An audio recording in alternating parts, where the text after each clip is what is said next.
Seorang ABK kapal tanker mengalami kecelakaan kerja terjatuh dari ketinggian 7 meter dalam pelayaran dari Singapura menuju India. Akibatnya korban mengalami patah tulang, pinggang hingga kaki dan langsung dievakuasi tim SAR ke daratan untuk penanganan medis.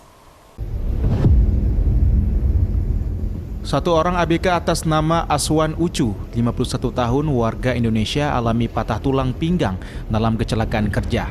Terjatuh dari buritan kapal tanker MV Daesung 011 dalam pelayaran dari Singapura menuju India. Tim SAR gabungan yang mendapat laporan langsung melakukan evakuasi medis di tengah laut Selat Benggala. Prosesnya berjalan lancar dan korban berhasil dibawa ke Pelabuhan Ulele, Banda Aceh.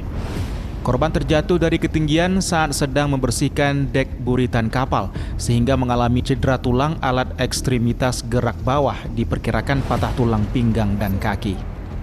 Korban warga Indonesia tersebut mengalami kecelakaan kerja dalam pelayaran laut menuju India. Usai dievakuasi, korban langsung dibawa ke rumah sakit. Barusan kami telah melaksanakan medical evacuation terhadap kecelakaan kapal MT Zinia ya, yang berbendera Korea Selatan dengan rute pelayaran Singapura India. Selanjutnya kami menerima informasi dini hari. Kemudian setelah itu informasi kami terima, berkoordinasi dengan instansi terkait dan langsung melaksanakan medical evacuation menggunakan KN SAR Kresna. Usai dievakuasi tepat pukul 8.40 waktu Indonesia Barat, korban langsung dibawa menggunakan ambulan ke RSUD ZA untuk mendapatkan penanganan medis lebih lanjut. Dari Kota Banda Aceh, Topan Mustafa, iNews melaporkan.